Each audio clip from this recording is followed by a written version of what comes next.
Evening, everyone. I was going to do this video tomorrow, but I started watching the relevant part, and I thought, man, I've got to get this video out as soon as possible because people need to see this. This is Justin Trudeau claiming his 100% support for the Global Compact on Migration. He says that Canada took a leadership role in developing this, and this is true. While they were also negotiating NAFTA, they were working on this, and they worked on this a lot more, evidently. And I was actually talking about this during one of my videos. I said, what were you doing? Were you working on your Global Compact on Migration for the UN instead of negotiating NAFTA, kind of as a joke? And I really think they were. I think that's probably what they were doing. So he speaks to this in French, and there's a translation, so we're going to listen to all of it, and then Ms. Rempel comes up and asks her question, follow-up, and is very clear about the Conservatives' position on it, and is very clear that they don't want it signed. So, which is excellent. I don't think I could ask for more at this point in time. So let's watch, and then I'm going to talk about a few things and show you. I've watched this a few times. Trudeau is so insulting and just ridiculous.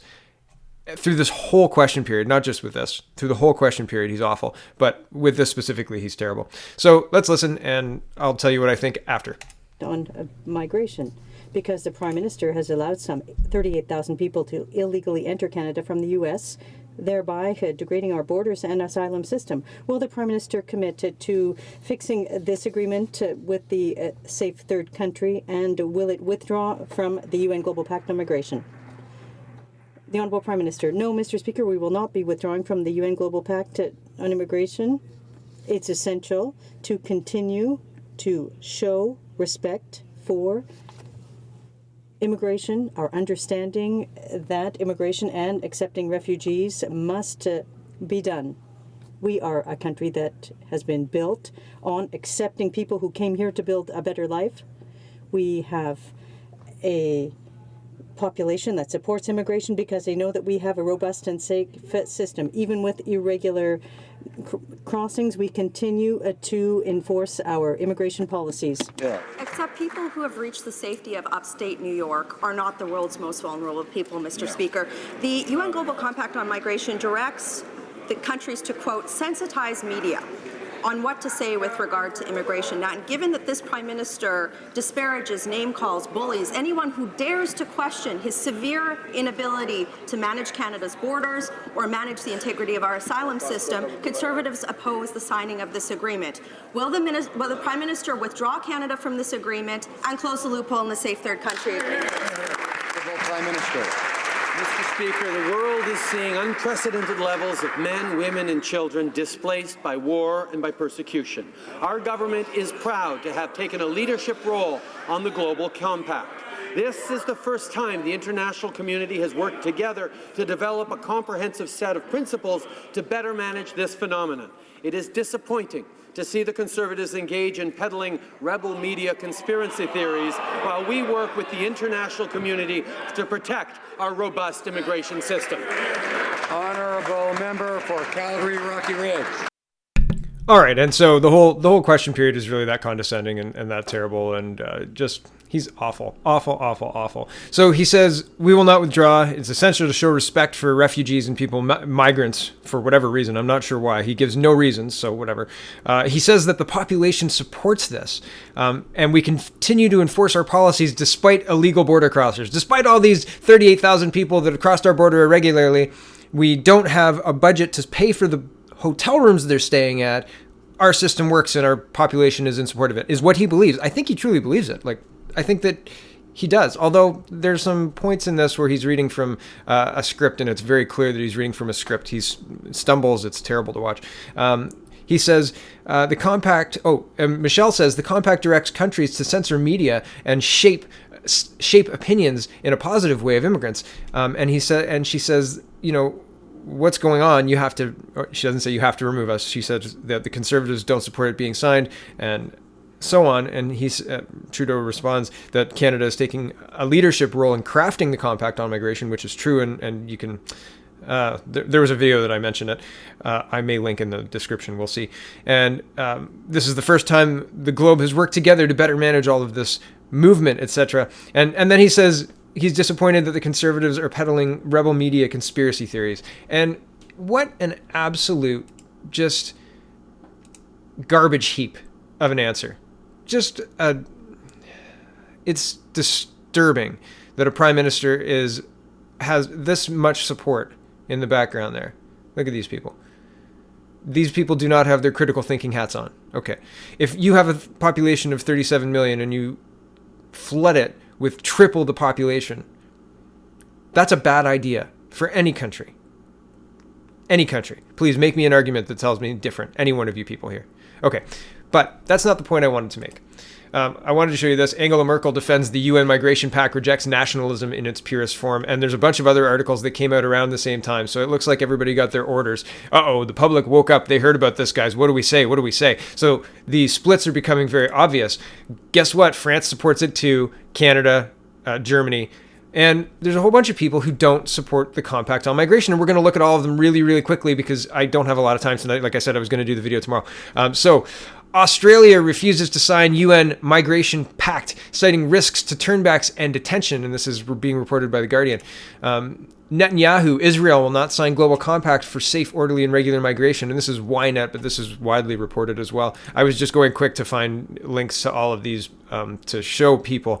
You can Google it yourself, or you can look at the links in the description if you like. Have a look. It's interesting. Poland will not sign the UN Migration Pact, Governor Minister. So we're up to 3 there. 1, 2, 3, 4. Czech Republic. Czech join other EU states rejecting the UN Migration Pact. And this is Reuters reporting. In this one, this is Euronews. This is Estonia. This is Estonia's Out. I don't know how to say this name. No, I'm not going to try it. Issue statement on UN Global Compact. So Estonia is out. Bulgaria is out. Bulgaria, latest EU nation to snub UN Migration Pact. And this is all in the last couple of weeks, right? Croatia's out. Croatia says it won't sign UN Global Migration Pact. Good job, Justin Trudeau. EU criticizes Austria for not signing UN Migration Pact. The world is really working together because your migration pact was so clear and well crafted, Mr. Trudeau. Hungary's not signing either. Hungary not to vote to adopt UN Global Compact for Migration. That's Europe News as well, a different Europe News. And again, link is in the description. And please use the Google machine to verify. I sometimes make mistakes, and I try to correct them when I do.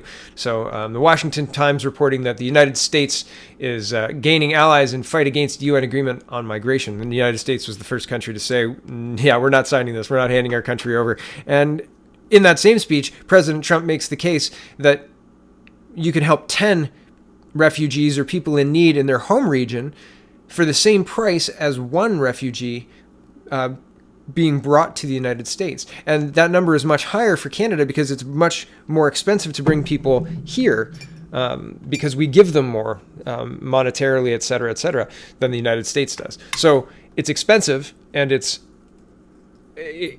so there's an article, there's a Washington Post article, and I've linked it a couple of times that says to basically President Trump that the refugees are a $63 billion boon to his economy and he's foolish for not taking them. But all of these global compacts and global, like the Global Compact on Refugees, which is not the same as the Global Compact on Migration, they're complementary.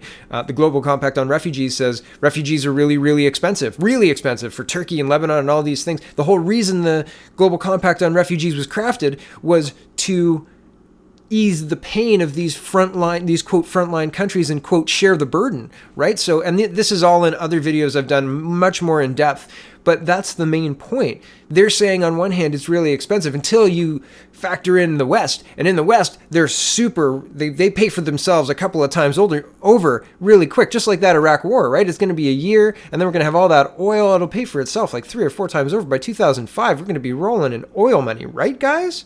That worked out so well. So all of these countries are out. All of them. Austria, Poland, Czech, Estonia, Bulgaria. I'm not going to read them all again, but they're all out. And Justin Trudeau is saying emphatically, our population is behind this. We are keeping our commitments to the UN. So who's your allegiance to, sir? The United Nations or the Canadian citizenry? Which one? Which one's more important? Because doing this destroys Canada fundamentally. But right, you think Canada is a post-nation state.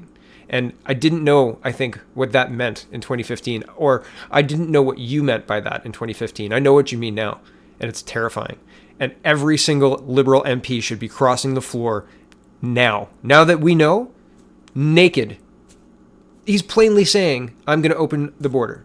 I have opened the border, and I intend to sign a paper that tells the UN, send them all. Send them all now. Is that what we want? Welcome to the national conversation, everyone. The newspapers aren't interested. So here it is. And Justin Trudeau thinks this is a conspiracy theory. While there's a whole bunch of EU countries that are not on board with the migration compact. Frightening times. Frightening times. A whole lot could change very quickly, and not in a positive way. So, time to get noisy. Noisy again. Contact your MP. If they're conservative, congratulate them and tell them to turn up the heat. And if they're liberal, ask them, what world do you think that flooding Canada with 100 million people is a good idea? Thanks for watching, everybody.